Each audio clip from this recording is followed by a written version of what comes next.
Segala pujian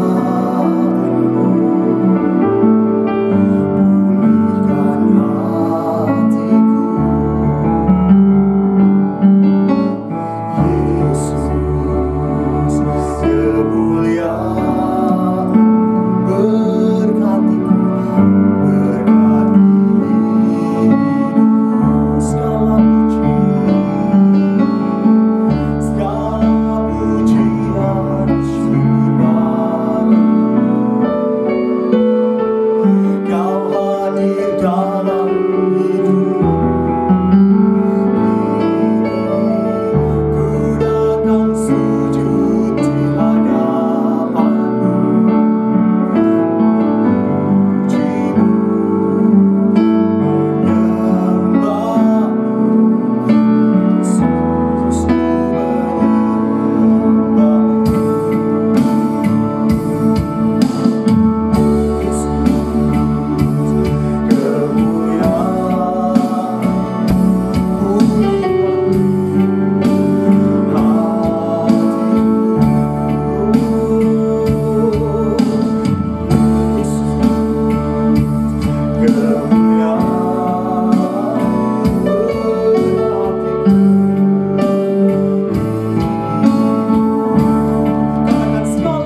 Bagi jemaat yang ingin memberikan persembahan, persepuluhan, diakonia, biaya pembangunan, dan lain-lain, dapat ditransfer ke rekening berikut.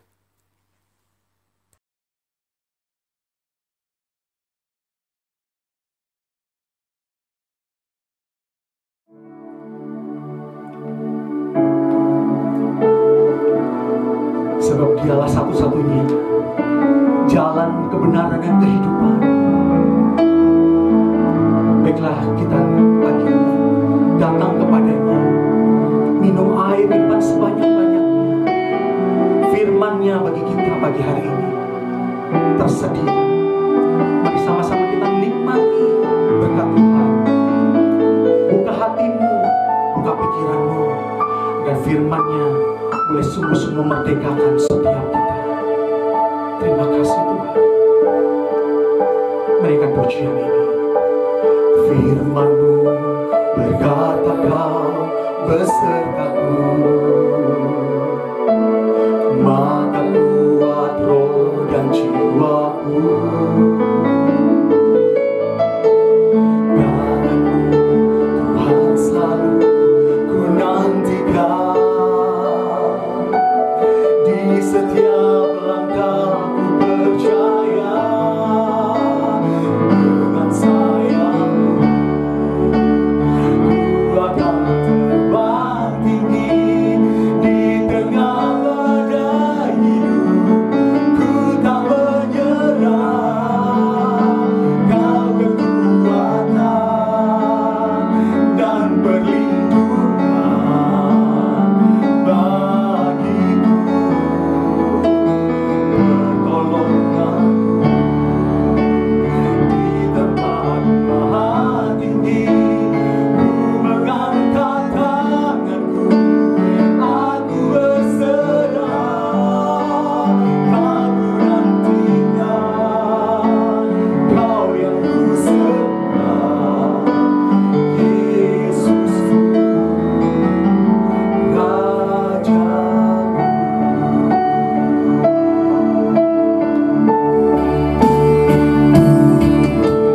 Firman-Mu katakan besertaku, maka kuat roh dan jiwaku. Tangan-Mu Tuhan selalu ku nantikan. Di setiap langkah ku percaya, dengan sayang-Mu ku akan terbang tinggi di tengah badai hidup. Ku tak menyerah, Kau kekuatan dan perlindungan bagiku.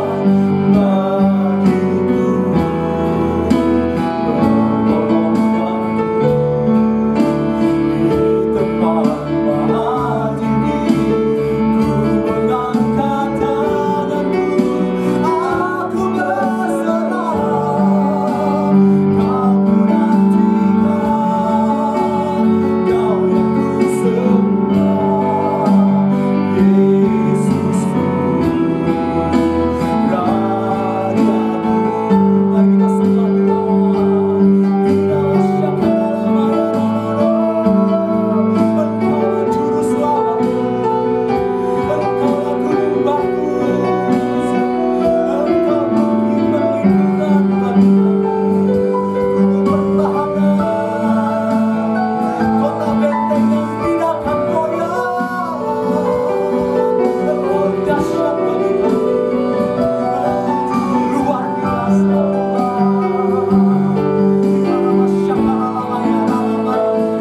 Kerajaanmu datang, kehendak-Mu jadi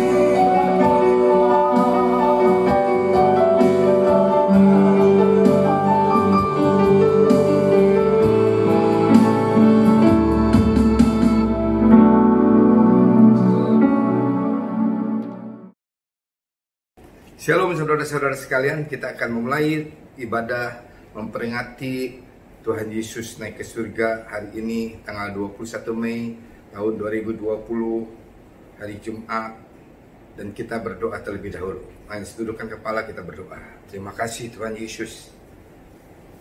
Kalau Engkau naik ke surga, Engkau bukan meninggalkan kami, tetapi Engkau memberikan juga penolong kepada kami, yaitu Roh Kudus. Roh-Mu sendiri ya Tuhan Yesus. Ya Bapa yang kami sembah di dalam nama Tuhan Yesus. Dan Engkau akan membimbing kami berdasarkan bimbingan daripada Roh Kudus kepada kami. Urapi kami Tuhan, supaya hari-hari ini dalam hari yang sangat menekan ini Tuhan, situasi dan suasananya Tuhan, kami dapat merasakan senantiasa suasana kerajaan surga di dalam hidup kami. Karena Yesus naik ke surga untuk menyediakan tempat bagi kami. Dan kami telah disediakan juga nilai-nilai kerajaan surga, suasana kerajaan surga yang dapat kami raih untuk kami dapat mengamalkannya dalam hidup kami, sehingga kami dapat merasakannya itu semuanya. Di dalam nama Tuhan Yesus kami minta urapan Engkau, urapi hamba-Mu, berbicara melalui mulut bibir hamba-Mu ini, juga urapi semua para jemaat Tuhan yang hari ini mendengarkan ibadah online ini dimanapun mereka berada. Tuhan, urapi kami, di dalam nama Tuhan Yesus kami telah berdoa dan mengucap syukur. Haleluya. Amin. Saudara, sediakan juga perjamuan kudus untuk hari ini. Kita akan masuk juga dalam perjamuan kudus setelah firman ini disampaikan. Mari saudara lihat bagaimana pada waktu Tuhan Yesus naik ke surga di dalam Matius 28 ayat 16 sampai dengan 20. Saudara buka Matius 28 ayat 16 sampai dengan 20. Kalau saudara tidak keburu membukanya, saya akan bacakan untuk saudara. Perintah untuk memberitakan Injil. Saudara perhatikan, perintah untuk memberitakan Injil, itu perikopnya. Dan ke-11 murid itu berangkat ke Galilea, ke bukit yang telah ditunjukkan Yesus kepada mereka. Ketika melihat dia, mereka menyembahnya, tetapi beberapa orang ragu-ragu. Yesus mendekati mereka dan berkata, "Kepadaku telah diberikan segala kuasa di surga dan di bumi. Karena itu pergilah, jadikanlah semua bangsa muridku dan baptislah mereka dalam nama Bapa dan Anak dan Roh Kudus. Dan ajarlah mereka melakukan segala sesuatu yang telah kuperintahkan kepadamu. Dan ketahuilah, aku menyertai kamu senantiasa sampai kepada akhir zaman." Setelah itu Tuhan Yesus naik ke surga. Saudara, dia menyediakan tempat bagi kita di sana. Tapi dia mau, saudara, pada waktu Tuhan Yesus naik ke surga menyediakan tempat di sana, kita juga membiasakan diri.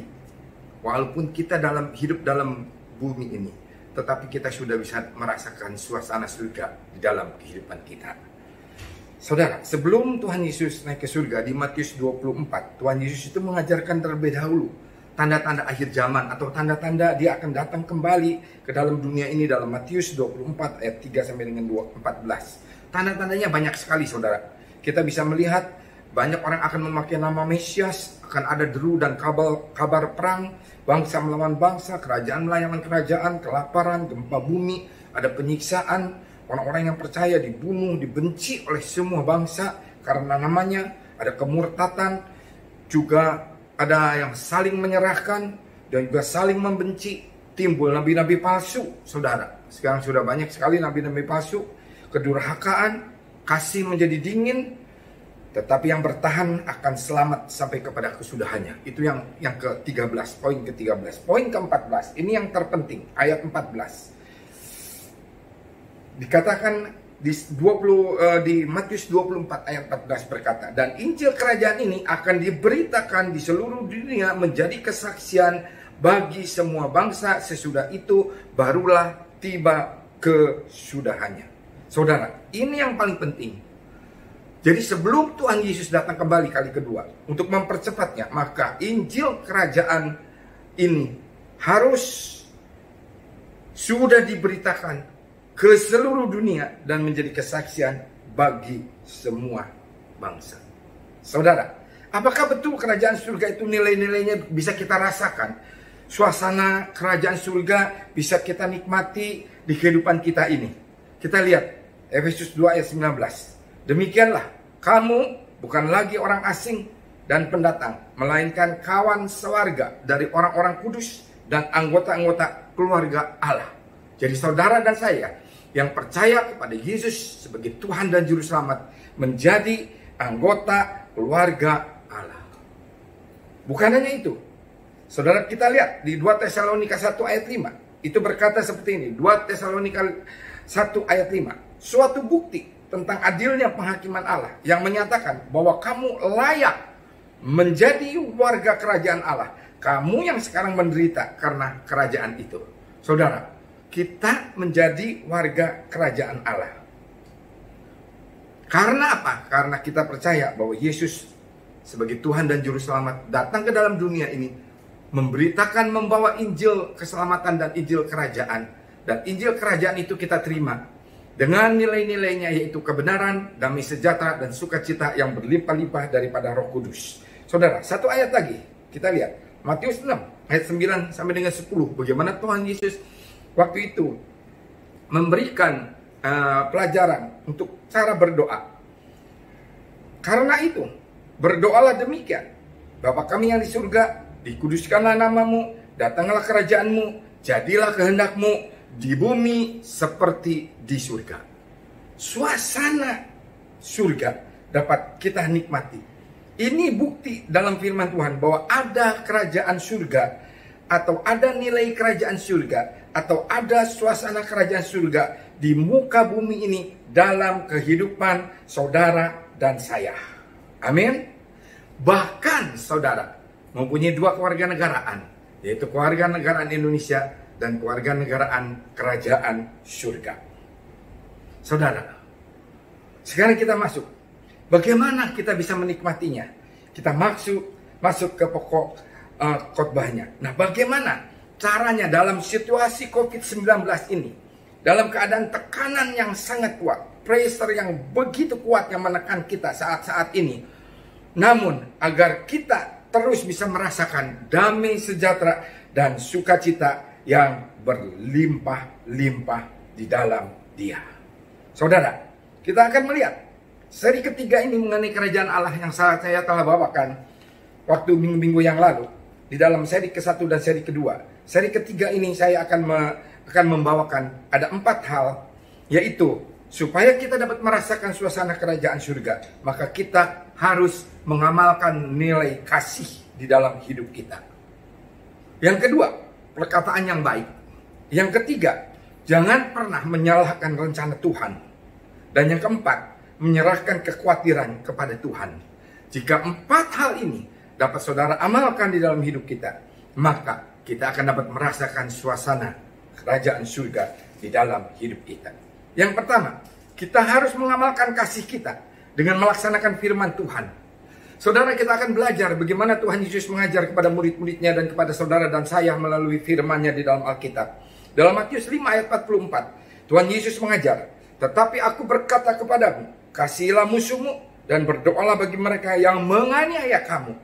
Saudara bayangkan, kita sudah berdoa bagi orang yang menganiaya kita. Tetapi tidak berhenti dari di sini, saudara. Ya, kita akan lihat dulu bagaimana kita supaya bisa mengamalkan, supaya kita bisa menjalankan, melaksanakan firman Tuhan itu di dalam hidup kita, di dalam saat COVID-19 ini yang sangat menekan. Di dalam Yesaya 26 ayat 20, itu bangsa Israel waktu itu sedang berdosa dan Tuhan marah, sehingga bangsa Israel disuruh oleh Nabi Yesaya untuk dapat menyurutkan kemarahan Tuhan. Nah, saudara, supaya hari-hari ini Tuhan mau menghilangkan, meniadakan, atau mengurangi, atau menyembuhkan dari semua akibat COVID-19 ini, maka Nabi Yesaya menyuruh kepada bangsanya seperti ini. Mari bangsaku, Yesaya 26 ayat 20, mari bangsaku, masuklah ke dalam kamarmu, tutuplah pintumu, sesudah engkau masuk, bersembunyilah barang sesaat lamanya, sampai amarah itu berlalu. Saudara, pada saat kita bersembunyi di rumah, pada saat kita PSBB, pada saat kita di lockdown, pada saat kita tidak boleh untuk keluar, maka kita masuk ke dalam kamar, sejenak bersembunyi, dan merenungkan firman Tuhan siang dan malam. Setelah itu melaksanakannya. Amin. Mari kita renungkan firman Tuhan. Seperti apa yang tadi saya katakan waktu Tuhan Yesus mengajar. Tuhan Yesus memberi contoh. Apakah kita bisa mendoakan musuh kita? Apakah kita bisa mengasihi musuh kita? Seperti Matius 5 ayat 44 itu. Kasihilah musuhmu dan berdoalah bagi mereka yang menganiaya kamu. Menganiaya kamu. Saudara lihat.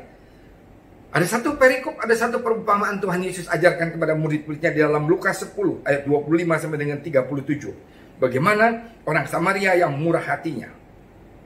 Pada saat itu ada orang yang terluka dari orang Yahudi. Dirampok dan dia disiksa dan dia dipukulin dan dia sampai tergeletak di pinggir jalan. Tetapi lewat waktu itu seorang imam, tetapi dia melewati saja. Lewat seorang orang Lewi, tapi dia tidak juga menolong. Dan lewatlah seorang Samaria. Dia murah hati, dia menolong orang ini. Tuhan Yesus berkata kepada murid-muridnya dan bertanya, siapakah di dalam Lukas 10 ayat 36 dan 37. Siapakah di antara ketiga orang ini menurut pendapatmu adalah sesama manusia? Dari orang yang jatuh ke tangan penyamun itu, jawab orang itu, orang yang telah menunjukkan belas kasihannya kepadanya. Kata Yesus kepadanya, pergilah dan berbuatlah seperti itu. Saudara, kita lihat siapakah orang Samaria ini. Orang Samaria adalah orang yang dikucilkan. Orang Samaria adalah orang yang dianggap rendah. Orang Samaria adalah orang yang tidak dianggap oleh bangsa Israel. Orang Samaria adalah orang yang dimusuhi. Bahkan dia disebutkan kafir. Dia disebutkan najis. Tetapi ada satu orang Samaria yang mau menolong kepada orang yang terkena kecelakaan ini. Saudara, biarlah hari-hari ini kita dapat mengamalkan bagaimana Tuhan Yesus mengajar kepada kita. Karena hukum Tuhan Yesus itu adalah hukum daripada rohani adalah supaya kita menemukan kebahagiaan, supaya kita menemukan suasana surga, supaya kita dapat merasakan damai, sejahtera dan sukacita. Yaitu yang pertama, kasihilah Tuhan Allahmu dengan segenap hatimu dan dengan segenap jiwamu dan dengan segenap kekuatanmu dan dengan segenap akal budimu. Dan kasihilah sesamamu manusia seperti engkau mengasihi dirimu sendiri. Saudara, kita lihat satu perumpamaan di mana ada satu cerita seperti ini. Ada seorang anak kecil membawa uang $1. Dia masuk keluar toko, bolak-balik masuk ke setiap toko. Dan dia bertanya kepada penjual di toko itu, adakah jual Tuhan di sini? Adakah jual Tuhan? Seluruh pemilik toko mengusir dia dan menganggap anak ini hanya pembuat keonaran saja. Menjelang tengah malam, dia memasuki toko yang ke-29. Saudara bayangkan, toko yang ke-29 dengan kasihnya. Dia ingin membeli Tuhan untuk apa? Saudara, toko yang terakhir ini dia masuki. Di sana ada seorang penjaga toko yang kecil ini. Adalah seorang tua yang berumur sekitar 65 tahun ke atas. Dia menerima dia dengan ramahnya. Dan si bapak ini menanyakan kepada anak ini, nak, mau namamu siapa? Kamu mau beli Tuhan itu untuk apa? Coba kamu ceritakan. Anak itu menjawab, nama saya Bondi ya Bapak. Dan sejak kecil orang tua saya sudah meninggal dua-duanya. Sehingga paman saya yang merawat saya selama ini. Paman kerja di satu proyek. Tetapi beberapa hari yang lalu dia jatuh dari lantai 2. Dan sekarang sedang koma di rumah sakit. Semua dokter berkatakan bahwa tidak ada yang dapat menolong paman ini. Yang dapat menolongnya hanya Tuhan yang dapat menolongnya. Dan dengan menangis si anak ini melanjutkan kisahnya. Saya pikir Tuhan itu pasti obat ajaib. Maka itu saya mau beli Tuhan untuk menolong paman saya. Mendengar cerita si Bondi, mata orang tua ini berlinang. Dia berkata kepada Bondi, nak, di sini ada Tuhan. Dan kebetulan harganya $1. Tepat seperti uang yang kamu punya. Dari lemari dikeluarkan satu botol minuman yang ada tulisannya cinta kasih Tuhan. Katanya, ambillah ini nak. Pamanmu akan sembuh setelah meminum ini. Setelah mengucapkan terima kasih dengan minuman itu, si Bondi lari sekencang-kencangnya ke rumah sakit. Dengan kasihnya dia, dengan harapan yang begitu besar, si Bondi berteriak-teriak, dokter, suster, aku berhasil membeli Tuhan. Setelah minum Tuhan, pamanku pasti sembuh. Beberapa jam kemudian setelah pamannya sadar, diminumkannya air itu. Dan bersamaan dengan itu, ada satu tim dokter dari rumah sakit yang lebih besar dari rumah sakit yang ada di situ. Terkenal, datang ke rumah sakit tersebut dengan alat yang sangat canggih dan merawat pamannya Bondi. Selang beberapa minggu, sembuhlah paman si Bondi. Ketika akan meninggalkan rumah sakit, begitu lihat tagihan perawatan, paman Bondi hampir pingsan membaca biayanya yang sangat besar. Namun pihak rumah sakit cepat-cepat utarakan kepada paman Bondi, tidak usah khawatir Pak, semua sudah dibayar oleh satu orang tua. Beliau itu dulunya sebuah bos perusahaan besar. Setelah pensiun dia beli satu toko kecil di daerah ini, usaha kecil-kecilan untuk mengisi kesibukannya dia. Beliaulah yang panggil tim dokter dan biayain semuanya. Mendengar penuntutan pihak rumah sakit, paman dan Bondi buru-buru datang ke toko orang tua itu untuk mengucapkan terima kasih. Ketika berjumpa dengan orang tua tersebut, dan orang tua ini berkata kepada pamannya Bondi, "Hai anak muda, Anda sangat beruntung punya keponakan seperti Bondi. Dengan uang $1, Bondi pergi kemana-mana untuk bisa membeli Tuhan untuk menolongnya. Dialah yang telah menyelamatkan nyawamu. Tetapi kamu harus ingat bahwa Tuhan itu sesungguhnya ada di setiap hati orang yang mempunyai cinta kasih." Saudara, kalau saudara mempunyai cinta kasih, maka akan ada Tuhan di dalam hati saudara. Kalau ada Tuhan, saudara pasti akan merasakan suasana damai sejahtera dan sukacita. Kasih bisa membawa untuk kita merasakan suasana surga di dalam kehidupan kita. Walaupun kau dianiaya, walaupun kau dimusuhi, tetapi berdoalah untuk mereka dan tolonglah mereka. Kedua, perkataan baik. Roma 10 ayat 8 berkata, tetapi apakah katanya? Ini firman itu dekat kepadamu, yakni di dalam mulutmu dan di dalam hatimu. Itulah firman iman yang kami beritakan. Jadi katakan dengan mulut kita, itu firman yang ada di mulut kita, itu akan terjadi di dalam hidup kita. Jadi kita pada saat sekarang jangan bersungut-sungut seperti bangsa Israel di padang gurun. Jangan katakan, aduh bosen, mau jalan-jalan, mau ke mall, mau keluar kota, mau berlibur, mau ke pantai. Wah segala. Ya saya dengar, kita belajar dari bangsa Israel di padang gurun. Dalam bilangan 14 ayat 1 sampai dengan 38. Saat bangsa Israel ini masuk tanah perjanjian, mereka berkata, suruh mengintai tanah perjanjian ini. 10 pengintai berkata, tidak mungkin masuk tanah perjanjian. Tidak mungkin. Dengan perkataan mereka yang mereka katakan dan dengan keyakinan mereka, terjadilah apa yang mereka katakan. Tetapi 2 orang, yaitu Yosua dan Kaleb, dia berkata, kita pasti bisa masuk tanah perjanjian. Bilangan 14 ayat 28 berkata seperti ini. Katakanlah kepada mereka, demi aku yang hidup, demikianlah firman Tuhan, bahwasanya seperti yang kamu katakan di hadapanku, demikianlah akan kulakukan kepadamu. Jadi hari-hari ini saudara, perkatakan setiap pagi saya berjemur, buka semua jendela dan pintu ke teras, terus saya katakan terima kasih Tuhan untuk pohon-pohonan ini yang berwarna hijau yang saya bisa lihat. Sangat bahagia suasananya. Untuk udara yang bisa saya hirup, untuk matahari yang bisa menghangatkan tubuh saya. Saya berjemur di matahari dan terima kasih untuk semua hal, untuk semua keadaan hari-hari ini. Dengan perkataanmu, engkau ciptakan seperti yang engkau katakan. Dan tragis, di dalam bilangan 14 ini, yang tersisa hidup masuk tanah perjanjian, hanya Yosua bin Nun dan Kaleb bin Yefune. Makanya saya katakan, generasi saya adalah Joshua Generation. Kebetulan nama saya Joshua. Dan saya juga mau perkatakan terus seperti Kaleb. Walaupun berumur 85 tahun, tapi dia seperti berumur 45 tahun.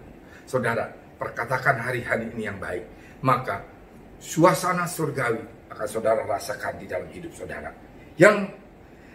Yang ketiga, jangan pernah menyerahkan rencana Tuhan. Mungkin saudara dalam tahun 2020 ini sudah mempunyai rencana yang wah begini dan begitu. Semua baik. Tuhan Ini perfect Tuhan. Udah benar-benar Tuhan bagus. Dan ini membawa kemuliaan Tuhan. Dan Tuhan juga sudah setujui. Mungkin Tuhan ngedumel, siapa yang setujui semua rencana-rencanamu? Tetapi kenapa Tuhan semua ini sekarang terjadi seperti begini? Banyak orang berkata seperti ini. Menyalahkan rencana Tuhan yang terjadi di dalam hidup kita. Yeremia 29 ayat 11 berkata, sebab aku ini mengetahui rancangan-rancangan apa yang ada padaku mengenai kamu. Demikianlah firman Tuhan, yaitu rancangan damai sejahtera dan bukan rancangan kecelakaan, untuk memberikan kepadamu hari depan yang penuh harapan. Nabi Yeremia saja sudah berkatakan seperti ini, bahwa rencana Allah itu adalah damai sejahtera dan sukacita. Dan sudah dibuktikan dengan Tuhan Yesus membawanya ke dalam dunia ini. Saudara, membawa rancangan Tuhan itu di dalam hidupnya ke dalam saudara dan saya. Saudara, coba kita perhatikan Abraham ini tidak pernah menyalahkan rencana Tuhan. Tuhan berfirman, engkau akan mempunyai keturunan seperti pasir di laut dan seperti bintang di langit. Begitu banyaknya.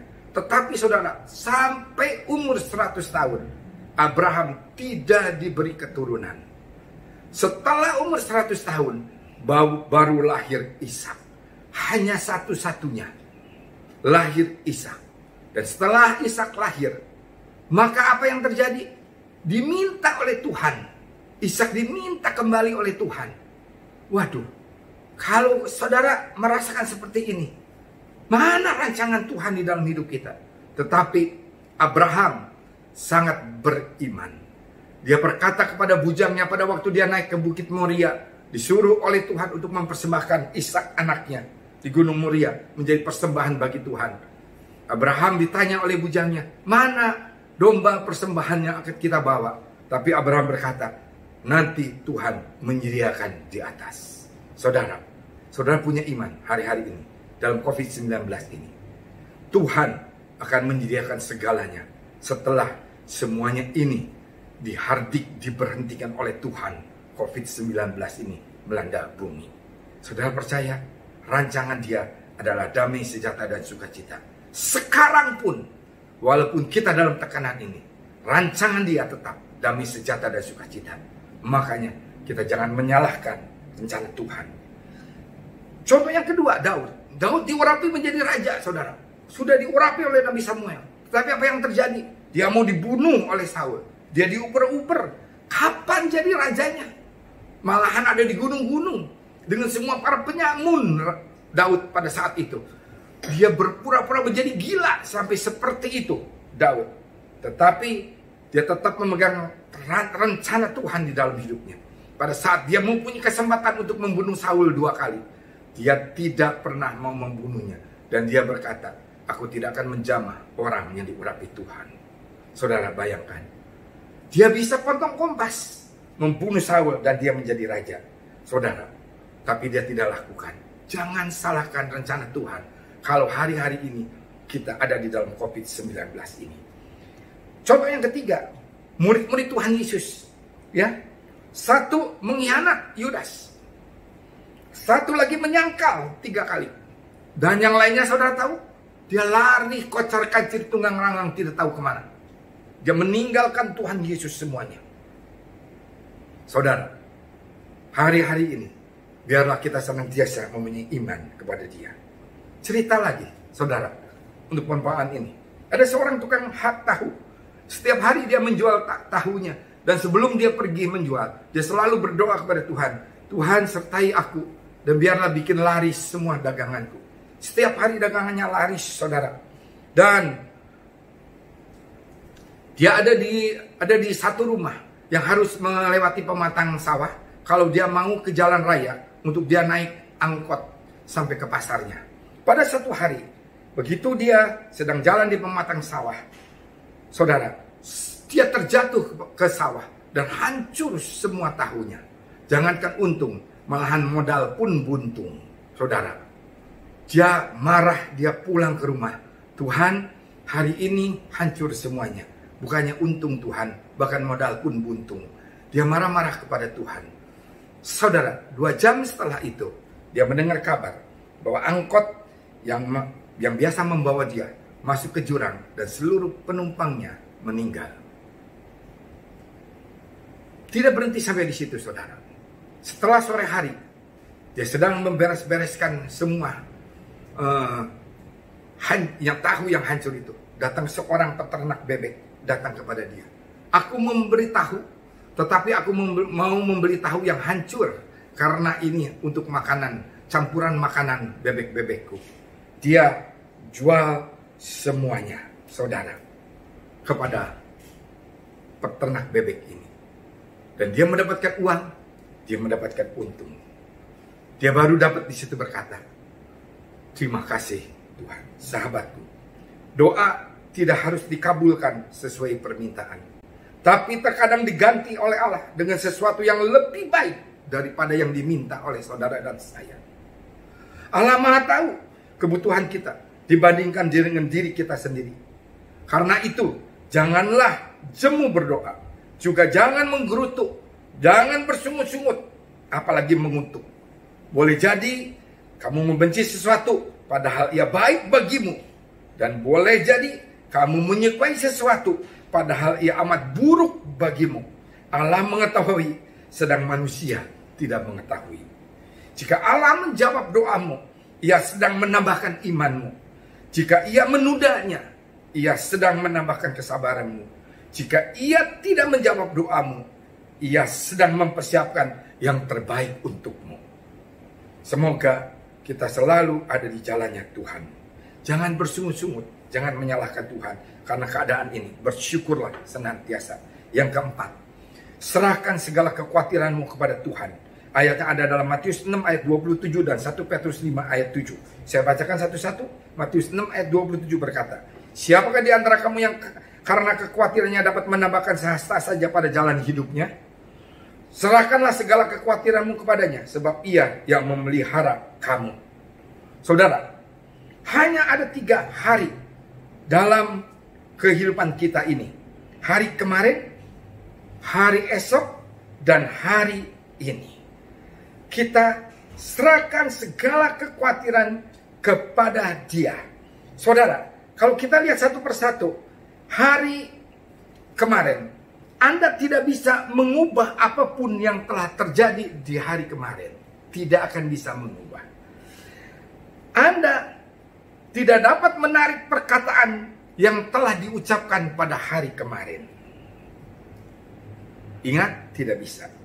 Anda tidak mungkin lagi bisa menghapus kesalahan yang saudara lakukan hari kemarin. Saudara juga tidak bisa mengulang kegembiraan yang telah terjadi. Sehingga biarkanlah hari kemarin berlalu, lepaskan saja. Jangan diingat-ingat lagi. Hari esok, hingga matahari terbit esok hari, Anda tidak tahu apa yang akan terjadi. Anda belum bisa melakukan apa-apa untuk esok hari. Anda tidak mungkin tahu akan sedih, akan ceria di esok hari. Karena esok hari belum tiba. Biarkan saja esok hari akan tiba. Sehingga yang harus Anda perhatikan hari ini. Hari ini adalah pintu masa lalu telah tertutup. Hari ini adalah pintu masa depan Anda belum tiba atau belum terbuka. Sehingga pusatkan saja diri Anda untuk hari ini. Anda dapat mengerjakan lebih banyak hal untuk hari ini bila Anda mampu melupakan hari kemarin. Dan saudara bisa melepaskan ketakutan akan hari esok. Sehingga hari ini saudara dapat melakukan banyak pekerjaan. Hiduplah hari ini. Karena masa lalu dan masa depan hanyalah permainan pikiran yang rumit. Hidup apa adanya. Karena yang ada hanyalah hari ini. Apa adanya. Perlakukan setiap orang dengan kebaikan hati dan rasa hormat. Kebaikan hati dan rasa hormat. Meski mereka berlaku buruk pada Anda. Saudara, Sayangilah seseorang sepenuh hati hari ini, karena esok cerita sudah berganti. Jadi kalau saudara mempunyai kesempatan untuk mengasihi dengan sepenuh hati, kasihi, karena esok mungkin saudara sudah tidak bisa lagi mempunyai kesempatan itu. Apalagi orang tua saudara, saudara-saudara semuanya. Ingatlah bahwa Anda menunjukkan penghargaan pada orang lain bukan karena siapa mereka, tetapi karena siapakah diri Anda sendiri. Jadi saudara, kalau saudara menghargai orang lain, berarti saudara sedang memperlihatkan harga diri saudara di hadapan dia. Hargai dia setinggi-tingginya, sehingga saudara sedang memperlihatkan harga diri saudara itu sangat tinggi. Jadi, jangan biarkan masa lalu mengekang Anda atau masa depan membuat Anda bingung. Lupakan itu semua, kerjakan untuk hari ini. Apapun juga yang Anda perbuatlah dengan segenap hati Anda, dengan sepenuh jiwa raga Anda, seolah-olah semua yang Anda kerjakan, Anda perbuat hanya untuk Tuhan saja. Berterima kasihlah pada orang yang telah melukai hati Anda, karena dia telah membuat hati Anda kuat. Terima kasih saudara. Berterima kasihlah pada orang yang telah membohongi Anda, karena dia membuat hidup Anda makin bijaksana. Jadi kalau ada orang membohongi saudara, saudara mengampuni, saudara adalah orang yang bijaksana.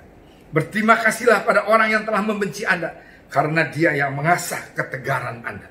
Saudara tegar tidak untuk dapat melihat apakah saudara tetap terus mengasihi dia. Saudara, berterima kasihlah kepada orang yang telah menyayangi Anda, karena itu adalah anugerah terindah dalam hidup Anda. Saudara, saya akan tutup dengan satu cerita. Bagaimana supaya kita tidak menyalahkan apa rancangan Tuhan di dalam hidup kita. Seorang laki-laki menanam pohon di kebunnya. Lalu dia berdoa, Tuhan berilah hujan. Tuhan beri hujan, turun hujan. Setelah turun hujan yang sangat lebat, dia khawatir lagi. Hujan itu tidak akan berhenti. Dia memohon lagi kepada Tuhan. Tuhan, berikan sinar matahari. Tuhan berikan sinar matahari kepada dia, kepada pohon itu. Dan pada waktu sinar matahari itu terik, dia khawatir lagi pohonnya mati kepanasan. Dia berdoa lagi, Tuhan turunkanlah hujan es untuk pohonku sejuk. Tuhan menurunkan hujan es. Pohon itu sesaat ya segar, tapi sorenya layu dan mati. Dengan sedih orang itu bercerita kepada temannya. Dan temannya berkata, aku juga menanam pohon. Dan lihatlah pohon itu tumbuh dengan baik. Aku mempercayakan pohon itu sepenuhnya pada Tuhan. Saudara, saudara mempercayakan sepenuh hidup saudara kepada Tuhan di saat COVID-19 ini. Kalau saudara benar-benar percayakan kepada Dia. Dia yang akan memelihara. Dia yang telah menciptakannya tentu lebih tahu apa yang diperlukan pohon daripada aku seorang manusia, kata temannya. Badai, cahaya matahari, hujan, angin, atau apapun juga, bahkan COVID-19 sekalipun juga, Tuhan tentu tahu yang terbaik bagi kebutuhan Anda dan saya. Amin. Yesus mengajarkan kita bagaimana seharusnya berdoa. Bukan bertele-tele dan menyangka banyaknya perkataan membuat dikabulkan, tetapi melainkan doa yang penuh dengan penyerahan. Doa yang percaya bahwa Tuhan pasti melakukan yang terbaik untuk kita, bagaimanapun caranya. Itu sebabnya Tuhan menghendaki agar kita tidak mengkhawatirkan segala hal. Sebaiknya mengucap syukur apapun jawabannya. Bukankah Tuhan tahu yang terbaik dan yang paling kita perlukan? Dan Tuhan yang menjadikan kita. Tuhan tahu bagaimana mencukupi kebutuhan kita. Serahkanlah khawatirmu kepada Tuhan, maka Ia akan memelihara engkau. Tidak untuk selama-lamanya, dibiarkannya orang benar itu goyah. Mazmur 55 ayat 23. Saudara, demikianlah firman Tuhan. Biarlah kita semuanya dapat mengerti bahwa kasih itu akan mendatangkan suasana surga di dalam hidup kita. Perkataan yang baik akan mendatangkan suasana surga. Tidak menyalahkan rancangan Tuhan akan mendatangkan suasana surga. Dan menyerahkan segala kekhawatiran kepada Dia. Itu adalah rencana Tuhan di dalam hidup kita. Mari saudara kita masuk dalam perjamuan kudus ini. Biarlah perjamuan kudus ini membawa damai, sejahtera, dan sukacita di hati saudara dan saya. Dan Tuhan menyertai kita senantiasa di dalam hidup kita. Terima kasih Tuhan. Terima kasih untuk tubuh dan darah-Mu ini Tuhan. Kami mau Tuhan menguduskan Tuhan seluruh kami yang mengadakan perjamuan kudus pada siang hari ini Tuhan. Semoga ini membawa damai, sejahtera, dan sukacita yang berkelimpahan di dalam hidup kami Tuhan. Terima kasih Bapa untuk semua hal yang telah Engkau izinkan terjadi di dalam hidup kami. Terima kasih Bapa untuk semuanya. Kuduskan kami agar kami layak untuk makan dan minum perjamuan ini, mendatangkan berkat kepada kami. Angkat roti di tangan kanan kita tinggi-tinggi. Dan biarlah roti persembahan ini menjadi peringatan akan tubuh Tuhan Yesus yang telah mati bagi kita. Dan di dalam tubuhnya, bilur-bilur Tuhan Yesus menanggung semua sakit penyakit kita. Sehingga sakit penyakit kita telah ditanggung oleh Yesus semua di atas kayu salib. Saudara, makanlah dalam nama Tuhan Yesus Kristus.